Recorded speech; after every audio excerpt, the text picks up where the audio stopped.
उपस्थित कृषि जगत के अनुपम विभूति श्री के सिंह जी, कर्मयोग की प्रतिमूर्ति, चिंता चिंतन और चेतना की सचेतक माननीय अनुराधा मैम, यहाँ उपस्थित कृषि विभाग के सभी अधिकारी पदाधिकारीगण, प्रिंट मीडिया के सभी सम्मानित सदस्यगण और यहाँ उपस्थित इस क्षेत्र के सभी सम्मानित कृषकगण, आज विवेक जी के द्वारा निर्देश दिया गया कि उद्यान विभाग से संबंधित कुछ योजनाओं को मैं आपके सामने प्रस्तुत करूं।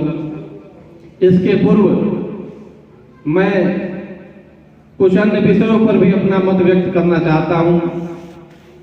श्री के सिंह जी, डायरेक्टर IRI से किसान ने प्रश्न किया था कि नैनो यूरिया के संदर्भ में भी हमें कुछ जानकारी दी जाए। तो बंधुओं, मैं आपसे बता देना चाहता हूं कि जिस तरह से बीच में यूरिया को लेकर के हाहाकार मचा था, तो सबसे पहले नैनो यूरिया के महत्व को भी हमको जानना होगा।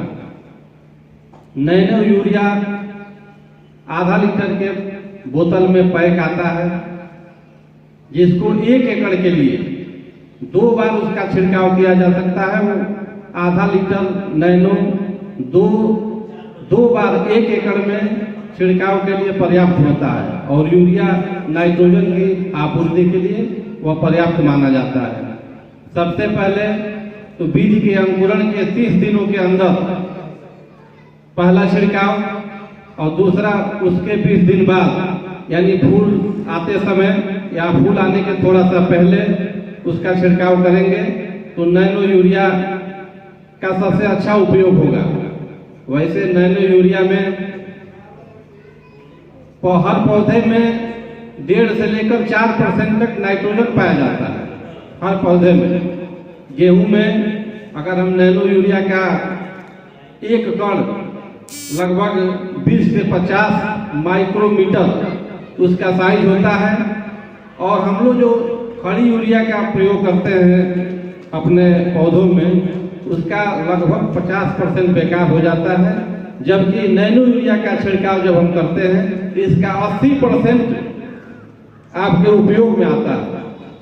उसका वजन भी कम है, 2600 रुपये किलो, 2600 रुपये यूरिया, 1 बोरा यूरिया का दाम, उसका लागत 2600 रुपये पड़ता है, जो जिस पर सब्सिडी गवर्नमेंट के द्वारा दी जाती है, तब जाके आपको 266 रुपये में वह यूरिया उपलब्ध होता है। इसलिए देश की संपदा को बचाने के लिए और अच्छी गुणवत्ता के लिए हमको छिड़काव के लिए नैनो यूरिया का प्रयोग किया हमको करना चाहिए।